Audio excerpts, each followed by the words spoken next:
좋아하는 말, 가장 좋아하는 단어, 오늘 본문에 등장하죠. 뭡니까? 예? 끝으로. 끝으로.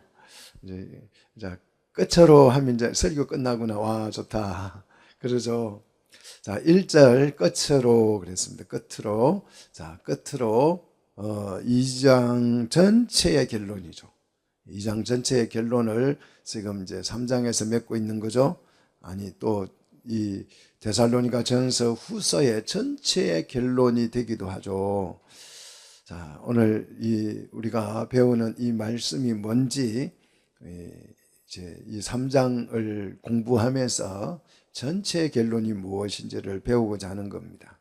자, 서로 기도 제목을 공유합니다. 1절로 2절은 사역자들을 위해서, 그러니까 사역하는 나를 위해서, 우리를 위해서 이렇게 기도해 줘, 그런 내용이고, 3절은 이제 사역자들이 성도를 위해서, 또 성도들이 성도들을 위해서 무슨 기도를 해야 될지, 어떤 기도를 해야 되는지를 소개하고 있죠.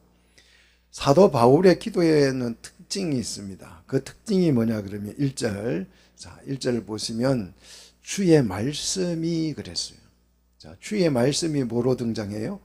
그 문장에 주어로 등장을 합니다. 주어로 말씀이 주어가 돼요.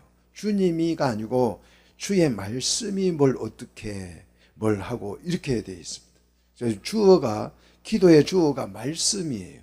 여러분의 기도의 주어도 말씀이 되기를 주의 이름으로 축복합니다. 내가 뭘 하기, 이것보다는 주의 말씀이 어떻게 하기를 우리가 이렇게 기도해야 되는 거죠. 자, 주의 말씀이 어떻게 해요? 너희 가운데서와 같이 어떻게? 퍼져나가. 그래서 이 퍼져나가, 이 용어는 사실 그 스포츠 용어입니다. 달려나가, 그런 뜻이에요. 주의 말씀이 전심전력 질주하여서, 주의 말씀이 힘차게 질주하여 달려나가서 어떻게 되고? 영광스럽게 되고, 영광스럽게 돼. 달리기 선수가 영광스럽게 되는 것은 금메달을 따는 거죠. 예, 그래서 하나님의 말씀이 전심전력 질주하여서 우승자가 되어서 승리하여서 영광스럽게 되고, 그런 뜻입니다. 오직 말씀만이 높임과 존중받게 되도록 지금 바울이 기도하고 있는 거죠. 말씀을 전하는 내가 좀 높아지고 이게 아니고 하나님의 말씀이 스스로 역사하여서 그 말씀이 높아지기를 원하는 기도를 지금 바울이 하고 있죠. 굉장한 기도입니다. 들어보지 못한 기도, 배우지 못한 기도죠. 하나님의 말씀이 스스로 달려나가서, 전심전력하여 달려나가서 그 말씀이 성과를 내서 말씀이 영광스럽게 되게 해달라. 이렇게. 자, 대개 우리 기도할 때는 제가 말씀을 잘 전할 수 있도록 기도해 주십시오, 이렇게 대개 기도하죠. 그런데 오늘 바울의 기도는 그렇게 안 하죠. 말씀이 달려나가서, 말씀이, 내가 말씀을 가지고 달려나가서 뭐 말씀을 전하고 잘 전하고 막 이런 게 아니고, 그래서 내가 말씀을 전하는 내가 존중을 받게 되는 그런 게 아니고, 말씀이 나를 끌고 데리고 나가서 그 말씀이 일을 해서 말씀이 영광스럽게 되기를 원한다. 이렇게 기도가 뒤집혀야 합니다. 여러분의 기도는 뒤집힐 필요가 있어요. 지금 많은 기도들이 반대로 기도하는 경우가 굉장히 많습니다. 내가 어쩌고 저쩌고 다 하는 거는 완전히 바뀌어서 말씀이 나를 통치하고 말씀이 역사를 하고 말씀이 열매를 맺고 말씀이 일하게 해달라고 기도해야 될 줄로 믿습니다. 내가 말씀을 잘 전파하는 것이 아니라 말씀이 나를 통해서 달려나가지도록, 자, 우리 기도를 한번 뒤집어서 기도할 줄 아는 성도들이 되기를 원합니다. 말씀이 직접 영광을 받게 되고 열매를 거두는 이런 기도를 우리는 말씀 중심 기도다, 그렇게 표현하죠. 근데 대개 성도들은 사역자 중심 기도를 합니다. 내가 좀 잘할 수 있게 해달라. 이 기도가 오늘 확 바뀌시는 역사가 있기를 주의 이름으로 축복합니다. 우리 하나님의 말씀은 계주 선수, 달리기 선수입니다. 이 하나님의 말씀이 얼마나 달리기를 잘하느냐, 우사인 볼트보다 빠릅니다. 진짜요. 제가 우스갯소리를 하는 것이 아니고 하나님의 말씀은 굉장히 달리기 실력이 좋습니다. 오늘 제가 성경을 만약에 번역했다면 오늘 너희 가운데서와 같이 퍼져나가, 이렇게 좀 퍼져나가, 말은 원래 퍼져나가는 거잖아요. 소문이 퍼지는 거잖아요. 이런 식으로 번역 안 씁니다. 원어 그대로 달려나가 이렇게 표현했겠어요. 왜냐? 성경을 알면 달려나가 이 표현이 훨씬 더 성경적이에요. 자, 시편 우리 한번 보십시다. 시편 147편 15절. 자, 147편 15절 보시면 말씀이 계주선수다 이렇게 기록이 되어 있어요. 자, 시편 147편 15절 우리 한 목소리로 같이 한번 읽어 보십시다. 그의 말씀을 땅에 보내시니 그의 말씀이 어떻게 해요? 빠르게, 정말 빠르게 뭐하도다? 달리도다. 빠르다는 말은 초고속으로. 그러니까 우사인 볼트보다 우리 그 KTX보다 더 빠르게, 비행기보다 더 빠르게 하나님의 말씀이 어떻게 한다? 달린다. 그 똑같은 단어예요. 여기서 달린단 말이나 우리 2절에 너희 가운데서 퍼져나갈 때 이 퍼져나가라는 이 단어와 똑같은 달리다는 뜻이에요. 그러면 성경 용어대로 말씀은 달리기 선수다 해서 너희 가운데서 말씀이 달린 것처럼, 야, 우리 가운데서 하나님 말씀이 막 달리시기를 축복합니다. 예, 말씀이 막 이 집 갔다 저 집 갔다 막 달려서 우리 성도들을 이렇게 세우는 역사가 일어나기를 원합니다. 말씀이 스스로 일을 합니다. 그래서 우리는 그 말씀이 일할 때 우리 입술은 뭐가 되는 거예요? 그 말씀이 일할 때 우리 입술은 말씀의 도구가 되는 거죠. 하나님이 여러분의 입술을 꼭 잡아 쓰시기를 축복합니다. 자, 2절은 사역자들을 위한 두 번째 기도로서 보호 요청을 하고 있는 거죠. 자, 그래서 부당하고 악한 사람들이 등장을 하죠. 여기서 부당하다는 말은 옳지 못한 사람들, 자리에서 떠난 사람들, 대열에서 이탈한 사람들을 부당하다, 성경은 그렇게 말하죠. 자, 우리가 신앙생활을 하는데 하나님의 나라, 교회를 세우고 하나님의 나라를 세워가는 이 대열이 있어요. 이 대열에서 이탈한 사람들을 부당한 사람들이라 그래요.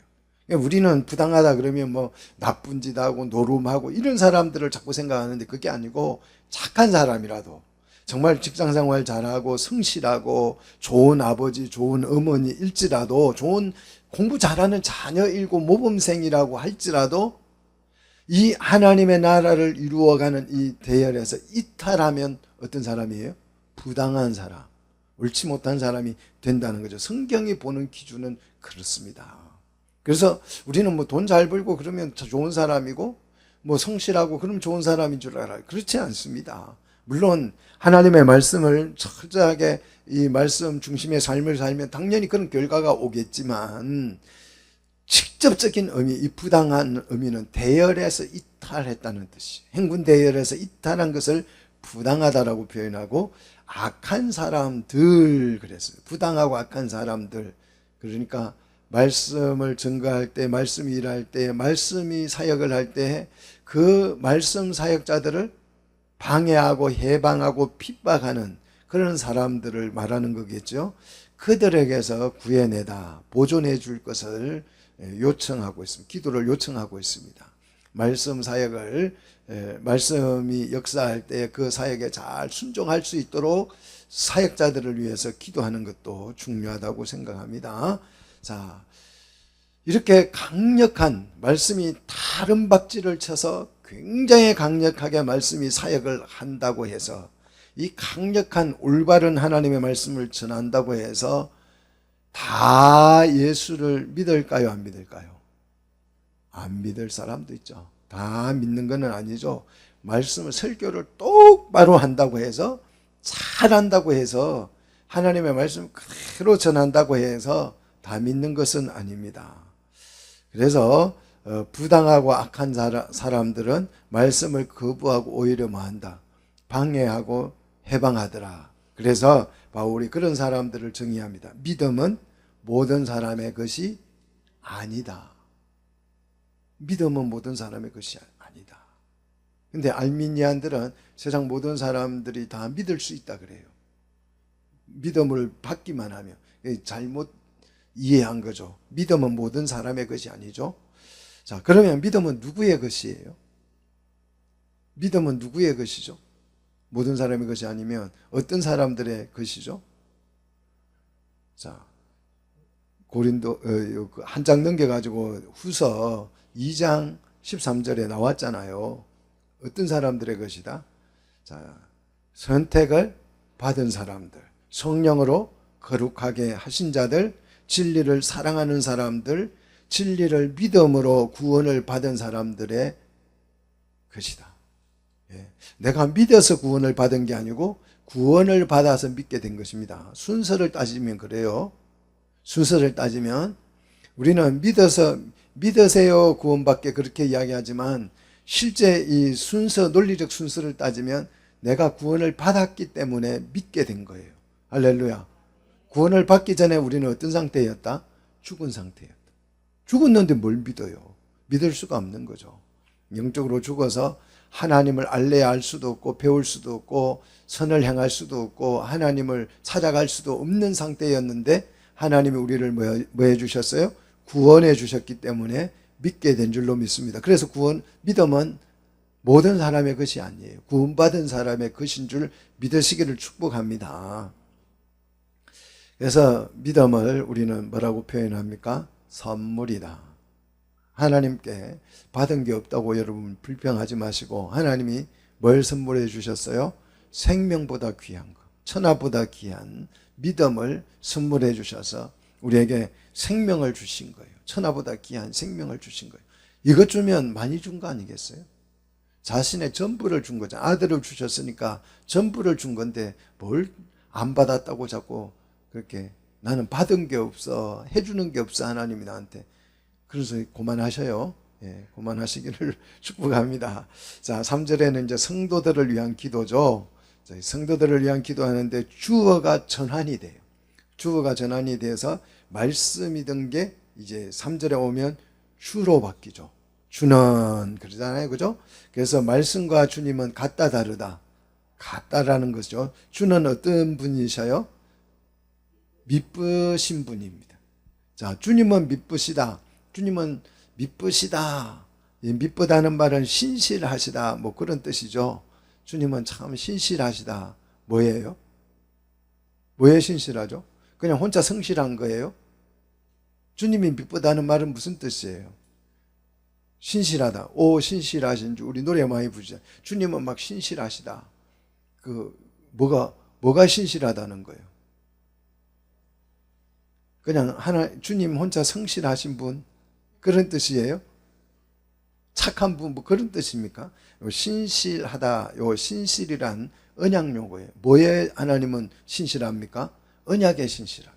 믿습니까? 예, 언약에 신실. 우리와 맺은 그 언약을 지키는 일에 정말 하나님은 열심이고 신실하십니다. 여러분 이걸 믿으시기를 축복합니다. 그래서 언약 안에 우리가 있을 때 이 신실하신 주님을 볼 수 있는 거죠. 그래서 언약대로 너희를 어떻게 한다고요? 굳건하게 하고 악한 자에게서 지키시리라 그랬어요. 이 악한 자는 단수고 위에서 부당하고 악한 사람들 할 때는 복수예요. 왜 단수고 복수일까요? 자, 위에서 악한 사람들은 누구예요? 핍박하고 말씀을 방해하는 그런 사람들이겠죠. 여기서 악한 자는요, 단수니까 사단이겠죠. 사단에서 우리를 보호해달라. 이렇게 기도를 부탁하고 있습니다. 여러분, 우리 주님은 뭐에 신실하시다고요? 언약에 신실하십니다. 이 신실하신 주님을 믿으십시오. 그러면 근심과 걱정을 이기게 될 줄로 믿습니다. 걱정하다가도 미쁘심을 믿기에 우리는 찬양할 수 있어요. 근심을 내려놓고 염려를 내려놓고 찬양할 수 있게 될 줄로 믿습니다. 자, 그 다음 4절로 5절을 보면 이제 바울의 확신과 바램이 있죠. 자, 확신은 뭐냐? 자, 4절 보시면 명한 것 그랬습니다. 명한 것. 이따가 여러분 딱 동그라미를 예쁘게 쳐놓으십시오. 명한 것 굉장히 중요합니다. 내가 명한 것을 뭐하고 행하고 또 행할 줄을 주 안에서 내가 확신한다 그랬어. 자, 굉장히 강조하고 있죠. 명한 것을 너희가 행하고 또 행할 줄을 어디에서요? 주 안에서 확신한다. 자, 일단 명한 것이라 그래요. 명한 것. 설교는 설득이 아니고 명령입니다. 설교는 설득하는 게 아니에요. 여러분 좀 잘 믿어달라고 설득하는 게 아니고 명령하는 것입니다. 성경 공부는 가르치는 게 아니고 뭐다? 명령입니다. 지금 명한 것이라 그랬잖아요. 그래서 여러분이 설교를 듣고 참 감동받았네, 마음이 뭉클해지네, 그거는 설교가 아니에요. 설교는 명령입니다. 그래서 명령이기 때문에 듣고 나면 할 일이 있어요. 그렇죠? 할 일이 있어야죠. 자, 그러면 명하다, 명한 것, 이거는 명령을 내리다, 지시하다, 그런 단어인데, 이 단어가 신약에서는 굉장히 중요한 단어입니다. 이제 파랑겔로라는 뜻이 단어인데요. 이 공간복음에서는 예수님이 명령할 때만 이 단어를 썼어요. 예수님이 명령을 내릴 때. 그러니까 주님이 명령을 내리는 것이죠. 바울이 명령하는 것이 아니고, 설교는 목사가 명령하는 것이 아니고 누가? 말씀이 명령을 하는 거죠. 주님이 명령하는 거죠. 이 파랑겔로, 이 단어 명한 것, 이것이 파랑겔로예요. 그래서 예수님이 제자들을 파송할 때 명령, 너희는 가서 복음을 전하라 할 때, 제자들을 파송할 때 이 파랑겔로 명령을 명령하셨죠. 그리고 귀신을 내쫓으실 때 이 명령을 하셨죠. 부탁한 게 아니고 설득한 게, 좀 나가줄래, 그런 게 아니고 명령을 하신 거죠. 그래서 그 명령이 뭐다? 말씀인 줄 믿습니다. 그리고 4,000명을 먹이실 때도, 자리에 앉으라 할 때도 이 파랑겔로 명령을 내리셨습니다. 주의 명령은 그 자체가 뭐로 나타나요? 결과로 나타납니다. 자, 군대에서 장군이 명령을 하면 그 명령은 결과로 나오는 거예요. 이게 말씀의 무게입니다. 하나님의 말씀은 이렇게 힘이 있고 능력이 있습니다. 그래서 하나님의 말씀은 떨어지면 그 말씀이 뭐가 돼요? 사건이 되고 일이 된다니까요. 그러니까 빛이 있으라 하니까 실제로 뭐가 이벤트가 일어나서 빛이 생긴 거잖아요. 자, 그 물 가운데에서 땅이 드러나라 하니까 땅이 어떻게 됐어요? 실제로 드러나. 이 명령은 힘이 있다니까요. 주의 말씀은 이렇게 힘이 있습니다. 그래서 이 타바르라는 단어, 하나님의 말씀이라는 이 단어는 정말 어마어마한 것입니다. 그래서 하나님의 말씀은 파랑겔로이기 때문에 어떻게 해요? 그 명령에 따라서 행하고 또 행할 줄 할 때, 행하고는 현재형이고 행할 줄, 이 말은 미래행이에요. 그래서 지금 그 명령이 떨어지는 순간에도 그 명령을 행해야 되고, 또 계속해서 미래까지 이 말씀을 계속 행해져야 한다. 그렇게 지금 말하고 있는 거죠. 자, 그리고 이 행하다라는 말은 단순히 순종하자, 말씀을 실천하자, 그런 뜻이 아닙니다. 참 성경의 개념을 여러분 똑바로 이해하면 성경이 굉장히 뭘 말하는지 풍성하게 깨달을 수가 있어요. 일반적으로 성경 단어들을 이해하면 성경의 의미를 전혀 모릅니다. 그래서 이 불신자들이 성경을 읽어도 이게 뭔 말이지? 별것도 아니네, 이렇게 생각하기가 쉬워요. 성경의 개념이 굉장히 독특하면서 정확하고 굉장히 의미가 깊죠. 사람들은 말씀을 실천하는 거, 이걸 굉장히 감상적으로 생각해요. 하나님의 말씀을 실천하자, 말씀에 순종하자, 이걸 굉장히 감상적으로 생각해가지고 말씀 실천 그러면 뭘 생각하냐 그러면 사랑을 생각해요. 하나님의 말씀을 실천하면 막 사랑하는 사람이 천사처럼 돼가지고 남을 도와주고, 이게 말씀의 실천인 줄 생각해요. 그렇지 않으세요? 그래서 막 소문난 테레사가, 저는 테레사 별로 안 좋아하거든요. 그 교황을 무호하다고 믿는 사람이 테레사 아니겠어요? 제 상식으로는 그 사람이 훌륭하다고 생각해. 봉사활동은 잘해요. 봉사활동은 굉장히 그걸 나쁘다고 하는 건 아니고 그 신앙관이 옳지 않다는 거죠. 대열에서 이탈하고 부당한 삶을 사는 거죠. 자, 일단은 우리가 착각하는 게 뭐냐, 말씀을 실천하면 사랑의 천사가 되는 거예요. 이게 보통 사람들의 말씀을 행하고 할 때의 의미로 이해를 굉장히, 예수님 닮은 사람 그러면 남을 잘 도와주고 남을 위해서 희생해주고 막 발도 씻어주고 이런 걸 굉장히 생각을 많이 합니다. 그래서 윤리적인 개념으로 오해하는 경우가 굉장히 많은데요. 그래서 착한 사람이 되는 거, 이걸 신앙 좋은 사람, 믿음 좋은 사람 이렇게 크게 오해를 하고 있는 거죠. 이 행하고라는 포이에오라는 단어는 창조 언어입니다. 창조 언어예요. 하나님이 천지를 태초에 천지를 창조하셨다, 그 단어예요. 창조라는 뜻이에요.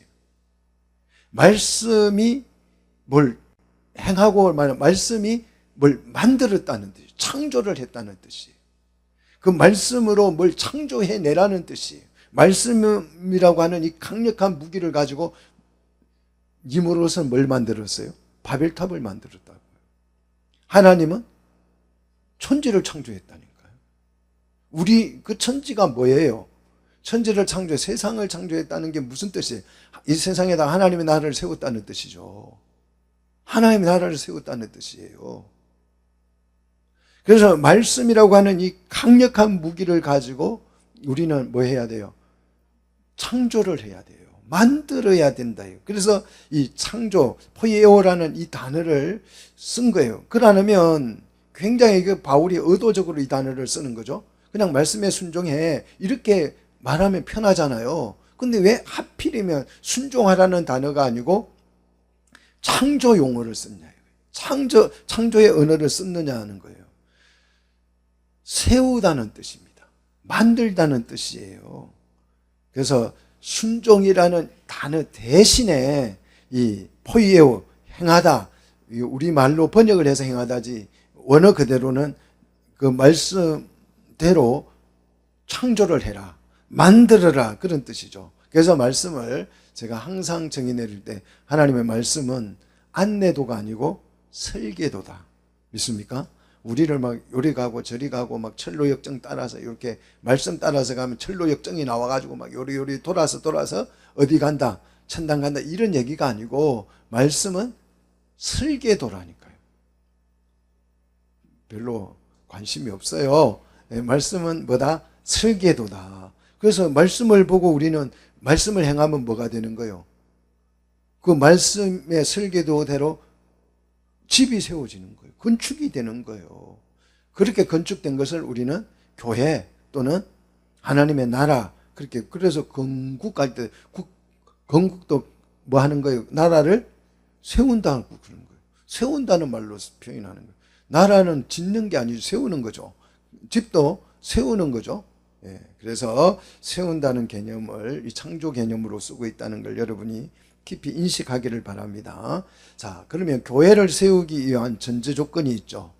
교회가 세워지려면, 말씀에 따라서 교회가 세워지려면 어떤 일이 일어나야 되느냐. 5절, 우리 마음에 엄청난 일이 일어나야 되죠. 그 마음을, 그래서 우리 마음을 어떻게 인도해 달라 그랬어. 인도. 요 인도라는 말은 말씀을 바르게 해서, 마음을 바르게 해서, 다시 말해서 마음을 고쳐서, 그런 뜻이, 마음을 회복시켜서. 자, 교회가 되려면 하나님의 말씀이 우리 속에 들어와서 정상적으로 작동을 하려면 가장 먼저 내 마음이 어떻게 돼요? 회복돼야 돼요. 그 마음이 똑바르게 회복돼야죠. 마음이 삐딱하게 돼 있으면 설교를 들어도 삐딱하게 들려서 이상한 결론을 만들어내죠, 혼자서. 여러분 그러지 마시고 오늘 하나님께서 마음을 똑바르게 회복시켜 주시기를 축복합니다. 그래서 말씀이 제대로 내 마음에 먹혀야 돼요. 말씀 그대로 와서 먹혀야지. 마음이 상해 있으면 이 말씀이 먹히지를 않아요. 그래서 조금 무슨 말하면 막 나를 갖다가 징계한다 그러고 책망한다 그러고 삐딱해지죠. 은혜가 안 되고. 자, 여러분의 마음이 오늘 회복되는 역사. 하나님은 상한 마음을 어떻게 합니까? 회복시킬 줄로 믿습니다. 자, 그래서 하나님의 우리의 마음이 정상적으로 회복이 되면 하나님의 사랑과 그리스도의 인내에 들어갈 수 있게 되는 거죠. 사랑과 인내. 교회를 세우는 필수 요소입니다. 자, 교회는 두 가지가 있어야 되죠. 사랑과 인내. 이 두 가지가 있어야 돼요. 사랑은 잘하다가 인내가 부족해서 중간에 어떻게 해요? 버럭하죠. 인내가 필요하죠. 자, 이 사랑과 인내는 두 사람의 관계 용어죠. 그래서 사랑의 다른 표현은 인내고 인내의 다른 표현은 사랑입니다. 그죠? 그래서 사랑인지 인내인지 어떤 때는 구분이 안 돼요. 사랑은 오래 참고 믿습니까? 사랑은 인내예요. 그래서 인내의 다른 표현은 뭐다? 사랑이고 사랑의 다른 말은 인내입니다. 그래서 여러분 이 두 가지가 있어야 우리는 뭘 세울 수 있어요? 교회를 세울 수 있어요. 말씀에 순종할 수 있어요. 그 말씀은 씨앗과 같다 그러잖아요. 씨앗을 심어놓고 그걸 파보는 사람이 있어요. 뿌려놓고 나나 안 나나 뿌리가 내렸나 안 내렸나 막 자꾸 실패합니다. 기다려줘야 되는 인내가 필요한 거죠. 하나님의 말씀이 오늘 여러분에게 떨어졌으면 기다리십시오. 열매 맺을 줄로 믿습니다. 근데 까먹잖아요. 말씀을 까먹어 버리잖아요. 그러니까 뿌리를 못 내리는 거예요. 적어 놓든지 기억을 하든지 유튜브를 다시 듣든지 해서 말씀이 내 속에 머물러 있어야죠. 일정 시간 머물러 있어야 열매 맺을 줄로 믿습니다. 자, 그러므로 바울이 이제 형제들에게 두 번째 재명령을 내리죠. 6절. 우리 주 예수 그리스도의 이름으로 너에게 뭐한다? 명령한다. 명령한다. 자, 이 명령은 바울의 개인 명령이 아니고 주 예수 그리스도의 이름으로 하는 주의 명령이죠. 자, 주의 명령은 바다도 바람도 어떻게 되더라? 순종하더라. 귀신도 주의 명령에는 순종하더라. 그런데 감히 누가 인간 따위가 하나님의 명령에 불순종을 해요. 아니 그냥 무시하죠.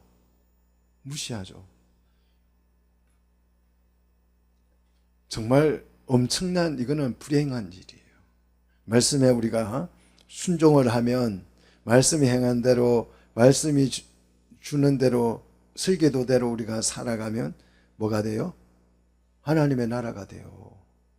그럼 얼마나 좋겠어요. 여러분이 바라던 게 다 이루어지는 거 아니겠어요? 예? 꿈의 나라가 되는 거 아니겠어요? 근데 꿈의 나라 되기를 간절히 사모하면서 설계도대로 안 해요. 이게 문제라니까요.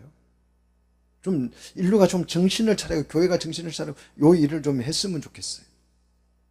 저보고 시키라 그러면 제가 잘 시킬 수 있는데 이 개념이 교회마다 없어요. 설계도 개념이 없어요. 그러니까 교회에 와서 그냥 봉사 열심히 하다가 뭐 계속 그렇게 막 타락하고 부패하고 맨날 반복하는 삶을 살게 되는 거죠.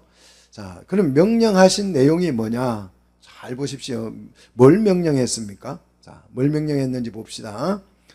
자, 6절 보시면 명하노니 게으르게 행하고 우리에게서 받은 전통대로 행하지 아니하는 모든 형제에게서 어떻게 해라? 이게 명령이에요. 떠나라. 굉장히 재밌는 내용이 나오죠. 4절과 여러분 대조를 해 보십시오. 명한 것을 행하고 또 행할 줄을 아는 성도들이 나왔죠. 그죠? 4절에는 명한 것을 행하고 또 행할 줄을 확신하는 그런 성도들이 있잖아요. 근데 6절은 반대의 성도들이 나오죠. 게으르게 행하고 행하지 않는 성도들이 등장을 했습니다. 이걸 이제 비교하고 있어요. 자, 주의 명령은 그 주의 명령에 따라서 행하지 아니하는 그 모든 형제에게서 뭐 하라는 거예요? 떠나라는 것입니다. 떠나라는 말은 정리를 해라 그런 뜻이에요. 그런 형제들을 좀 정리해버리라, 멀리 피해라, 그냥 그 교제를 뭐 하라는 거예요? 단절하라, 이런 피하라, 정리하라, 관계를 정리하라, 끝내라, 그런 뜻이죠. 근데 여기서 재밌는 표현은 게으르게 행하고, 이게 무슨 뜻일까요? 게으르게 행하고.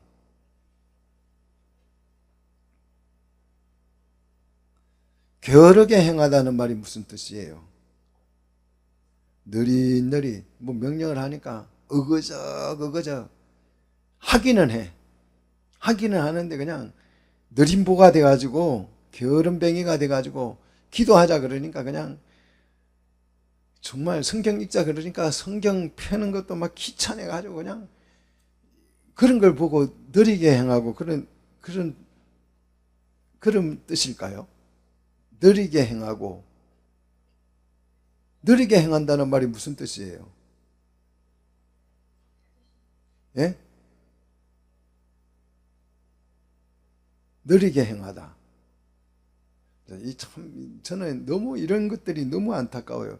개념 파악이 안 됩니다. 이 번역을 조금 미비하게 해가지고 느릿느릿 행동한다. 느리게 행하고는 느릿느릿 행동한다는 뜻이에요. 뭐 그 군뱅이 짓을 그러다 꿈틀댄다 그런 뜻이잖아요. 근데 원래 뜻은 정반대 개념입니다. 굉장히 부지런하다는 뜻이에요. 느리게 행하고는 굉장히 부지런하게 행한다는 말인데 이게 무슨 뜻이냐 그러면 여기서 게으르게 요 말은 무질서라는 뜻이에요.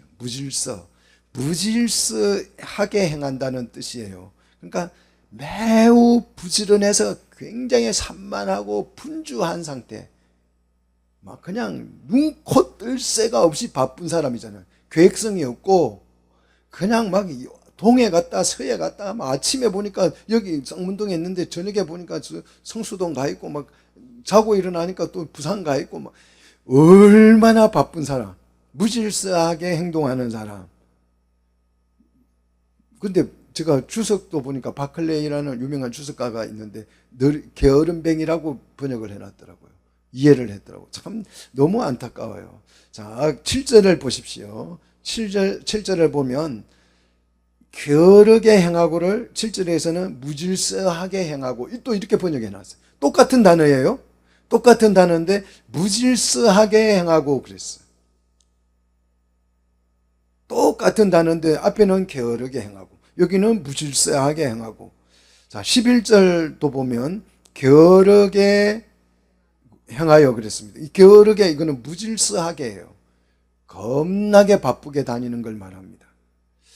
그래서 11절에 보니까 이 사람들이 너무 부지런해가지고 막 여기 쑤시고 저기 쑤시고 그래가지고 뭘 만들어요? 일을 만들어요. 그러니까 일을 만들려면 부지런해야 돼요? 안 부지런해야 돼요? 막 자고 일어나면 교회 오면 교회를 훌라당 뒤집어 놓고 막 이것도 했다가 저것도 했다가 막 얼마나 부지런한지 몰라요. 근데 게으르게 행하고 그러니까 이거 농팽이 같은 사람 이렇게 오해를 하면 성경 오늘 본문을 너무너무 잘못 오해하는 것입니다. 너무너무 잘못 오해하는 거죠. 엄청 부지런하다는 뜻입니다. 그러면 여기서 중요한 거는 무질서가 뭐냐 하는 거예요. 무질서하게 계획 없이 하는 것을 말하는 계획성이 없다는 뜻인가? 그냥 즉흥적이다는 말인가? 여러분 여기서 무질서하다는 것은 뭘 뜻할까요? 이 무질서라는 번역도 좀 사실 그냥 계획성 없이 행한다, 즉흥적으로 한다 이런 생각을 오해하기가 쉬워요. 그런데 무질서하다는 말은 무슨 말일까요? 그렇죠. 4절 명한 것, 6절에 우리에게 받은 전통을 전수해 준다. 이 전통이라는 말은 전수해 준, 우리가 가르쳐 준 대로 하지 않는 걸 무질서다고 그래요. 말씀대로 하지 않는 것을 무질서하다라고 성경은 말하는 거죠. 그래서 말씀대로 듣지 않는 사람, 설계도대로 하지 않는 사람. 그래서 야, 이걸 집은 이렇게 지어 하고 설계도를 줬는데 이 사람은 설계도를 그냥 팽개쳐놓고 자기가 원하는 대로 집을 지어요. 그게 무질서하게 행하는 사람이에요. 자, 정말 부지런한데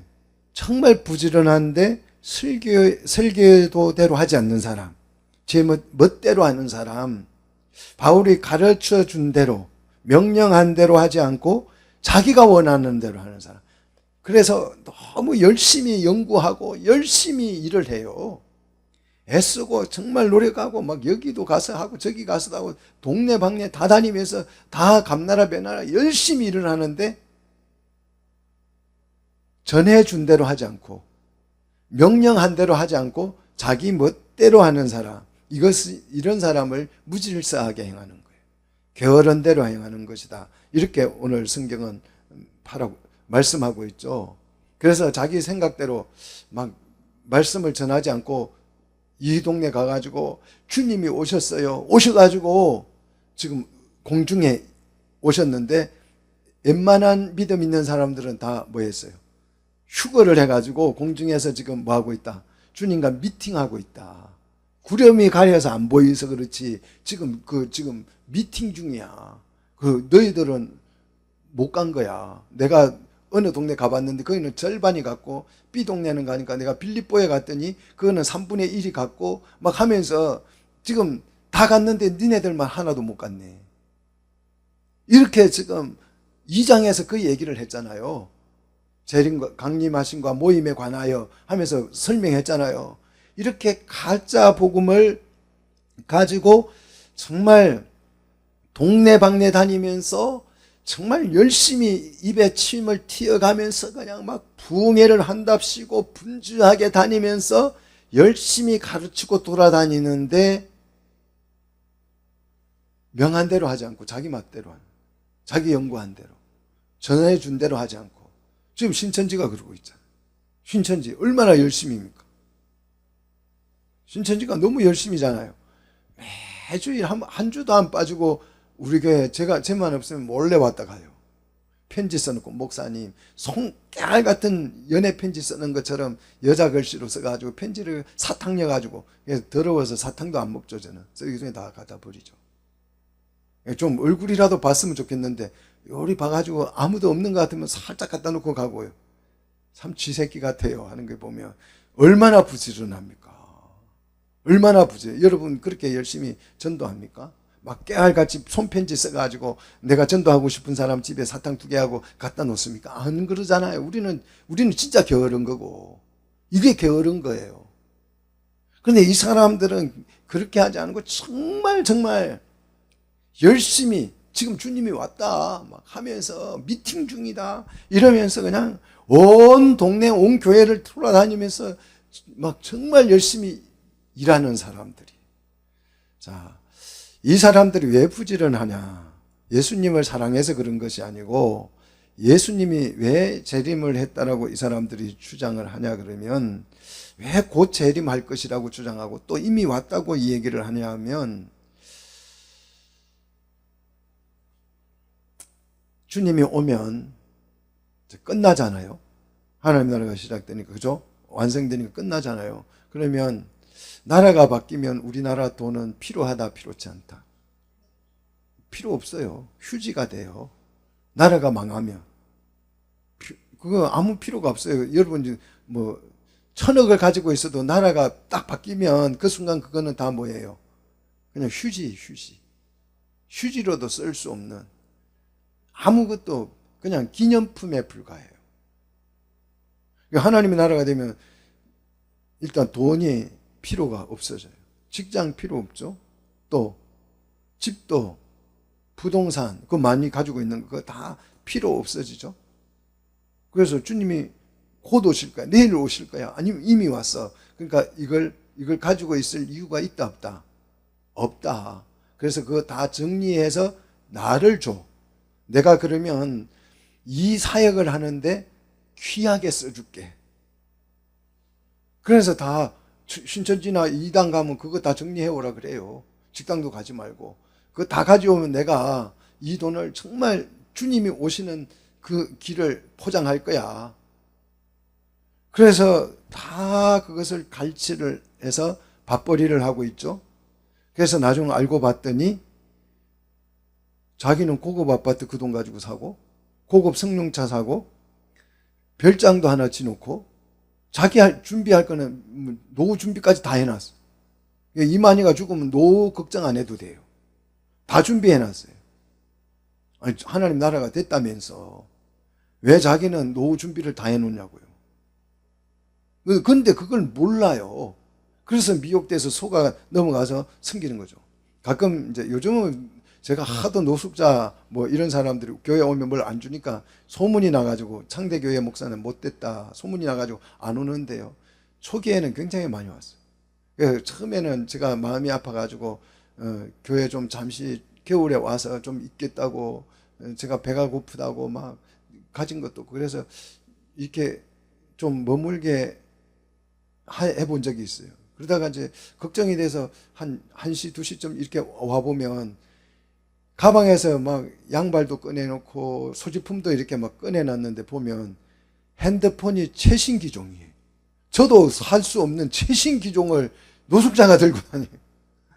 허탈하죠. 허탈한 거죠. 막 불쌍하다고 나는 3만 원 줬는데 보니까 핸드폰이 저 것보다 더 좋아요. 최신 기종을 탁 들고 충전해놨어요. 허탈하죠. 지금 이 게으르게 행하는 이 사람들이 그런 사람들이죠. 열심히 돌아다니면서 가짜 복음을 전해서 다 틀어서 내가 주의 나라를 위해서 일할게 하면서 나중 알고 봤더니 자기를 위해서, 그래서 이거는 목회를 한 것이 아니고 사실은 돈벌이를 한 거죠. 자, 바울은 이런 오해를 받을까 봐서 어떻게 했다? 7절에 무질서하게 행동하지 않았다. 나도 무질서하게 안 했다. 뭐대로 했다? 주께서 받은 주님이 주신 명령대로 나는 했다. 말씀대로 했다. 그래서 8절에 나는 공짜 밥은 오해받을까 봐서 안 먹었어. 그거죠. 그래서 부담을 줄까 봐서 안 먹고 오해받을까 봐서 안 먹었다는 거죠. 그래서 이것은 내가 생활비를 받지 않는 것은 9절에 요구할 권리가 없어서 그런 게 아니고, 당연히 성도들을 양육하면 교회에서 그 생활비를 줘야 되는 권리가 있죠. 권리가 발생하죠. 근데 그 권리가 없어서가 아니라 이런 사람들이 있을까 봐서 내가 본을 보여준 것이다. 그래서 이 본을 따르지 않는 11절, 따르지 않고 11절 제멋대로 가르쳐준 대로 하지 않고 제멋대로 이미 재림했다고 주장하면서 이게 내가 사명인, 이 사역, 그 재림한 예수님에 대해서 성도들을 깨우는 것이 자기의 사명인 양 교회마다 떠들고 다니면서 이제 그 공짜 밥을 먹고 다니는 이런 사람들의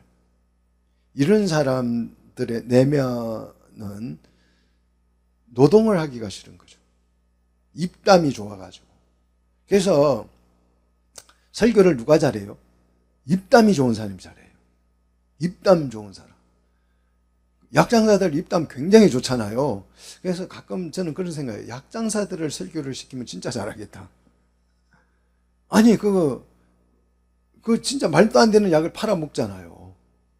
진짜 뭐 효과도 없는 약도 팔아먹어요. 그 사람 손에 주면, 유튜브들도 이렇게 약장사들이 많아요. 얼마나 말을 잘하는지 듣고 있으면 진짜인 것 같아. 그죠? 자, 말을 잘하는 것과 설교를 잘하는 것은 전혀 다르죠. 이 사람들은 노동은 하기 싫어요. 그래서 예수님이 재림했다, 이미 재림했다, 바울이 아직 안 했다고 그랬는데 이 사람들은 이미 왔어, 공중에 와 있어, 이렇게 막 하면서 사람들을 다 트는 거예요. 왜 그러냐? 일하기가 싫어서. 그래서 10절에 일하기 싫으면 뭐 하지 말라? 먹지도 마. 게으르면 먹지 마. 이렇게 자꾸 오해하는데 그런 거 아니에요.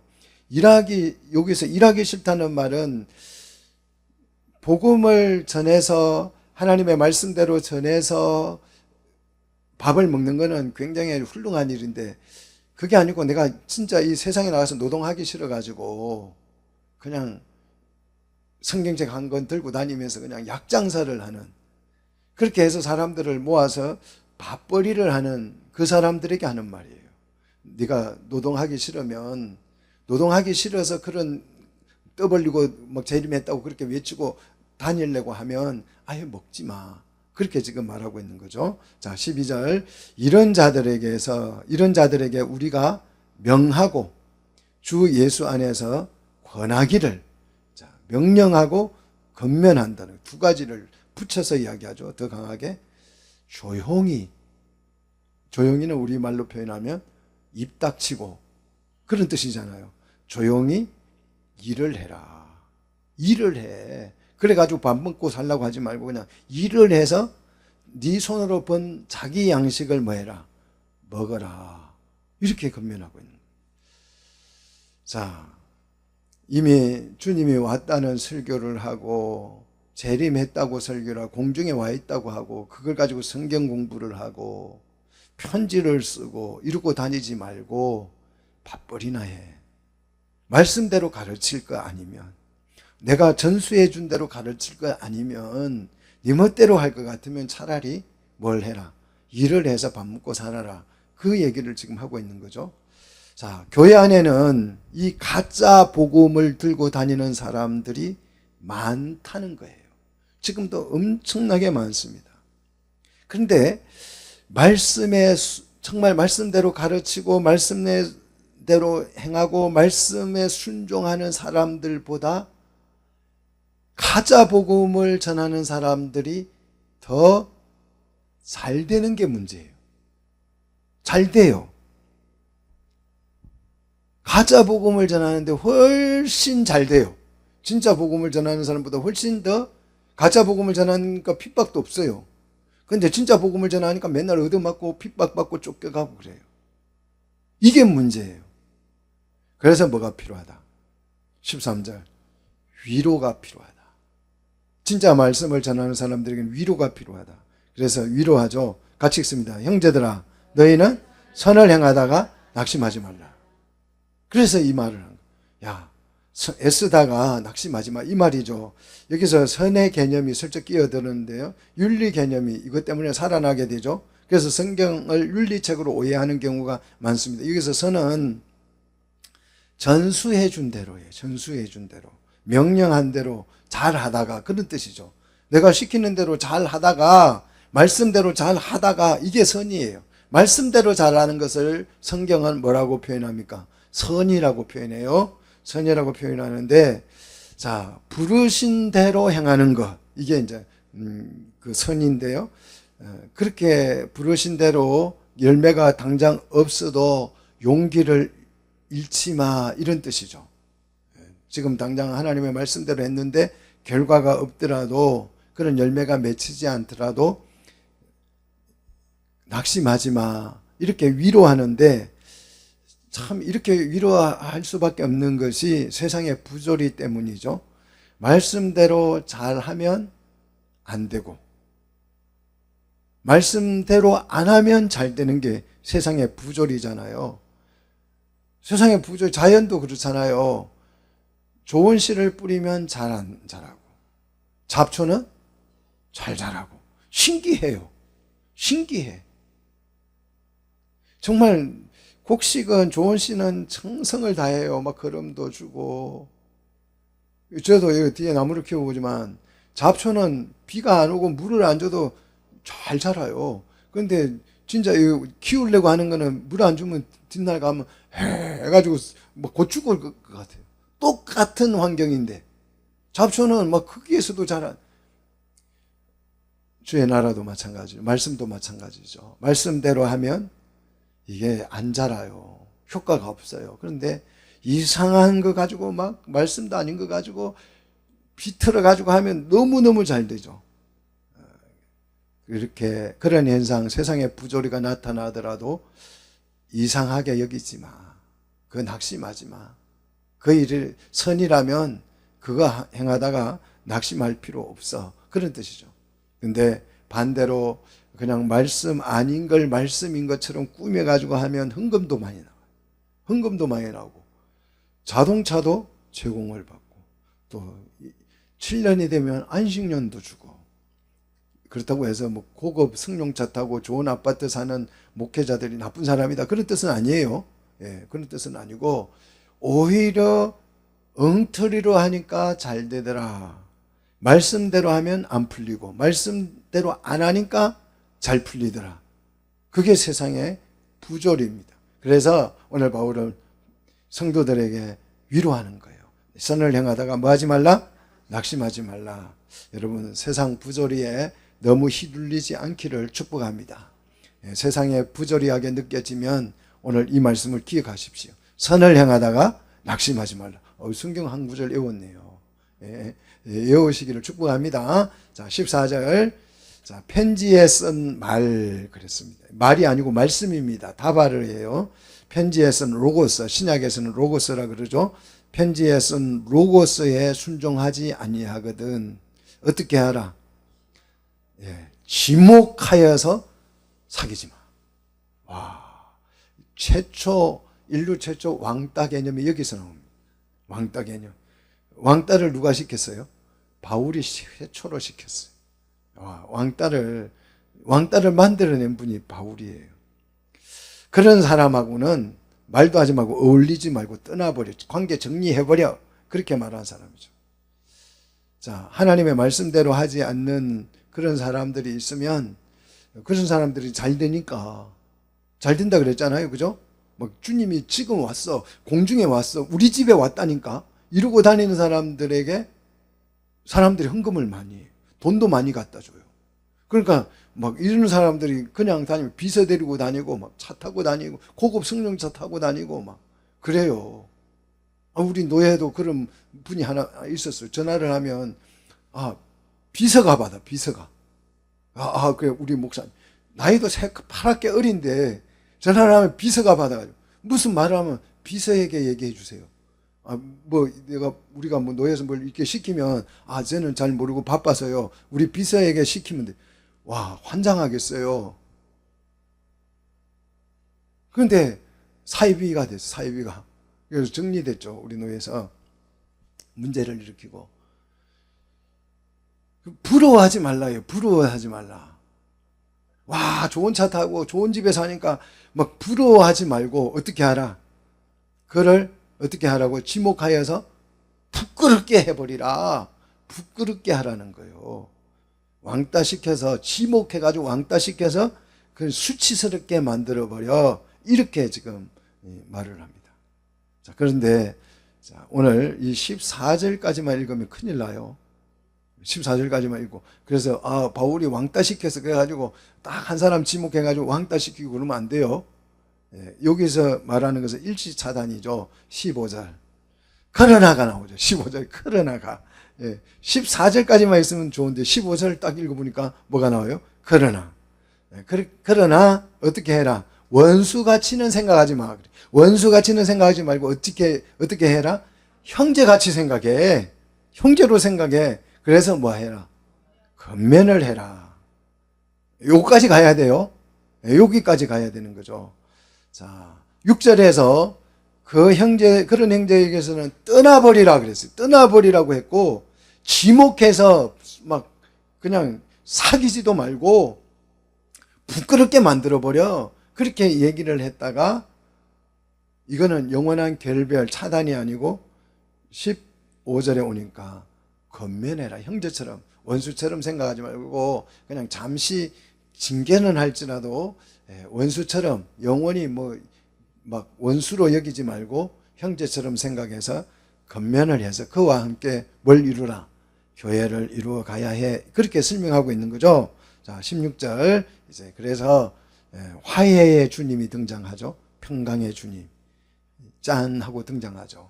자, 일마다 그랬어요. 일마다 신앙생활하는 태도나 방법, 사역의 방식, 이것을 일마다 그렇게 표현했습니다. 이런 사역을 할 때마다 뭐가 필요하다? 평강의 주님이 필요하다는 거죠. 평강은 마음의 평안이 아니고 하나님의 나라의 용어고 관계 용어죠.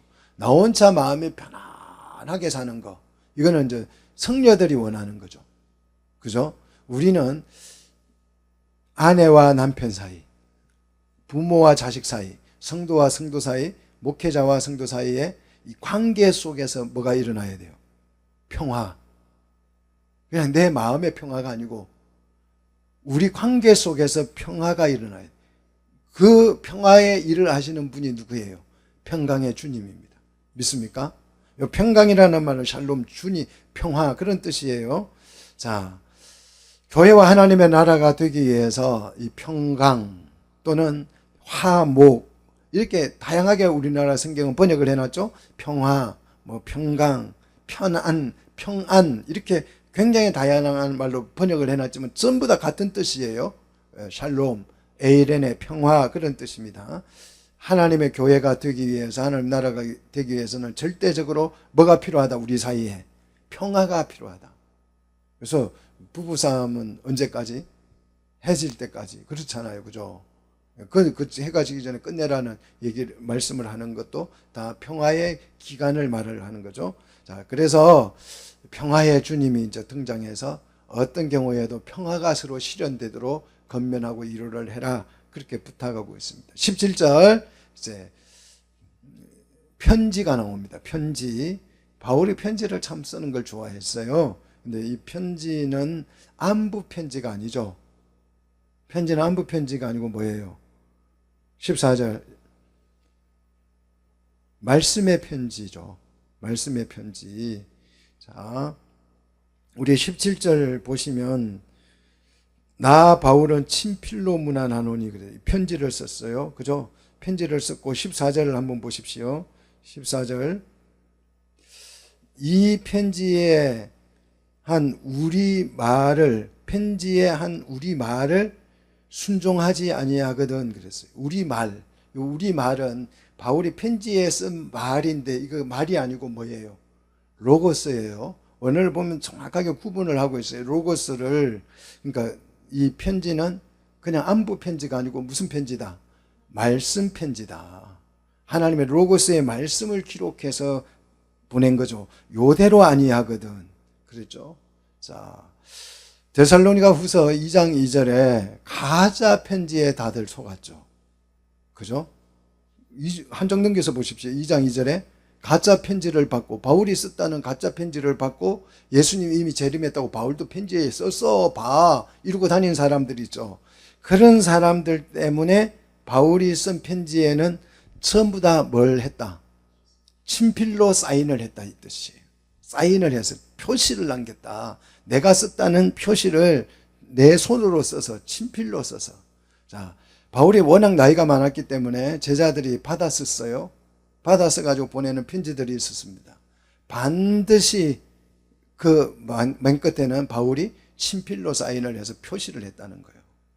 그런데 그 표시가 없는 바울이 썼다는 편지는 전부 다 뭐다? 가짜다. 속지 말라는 거죠.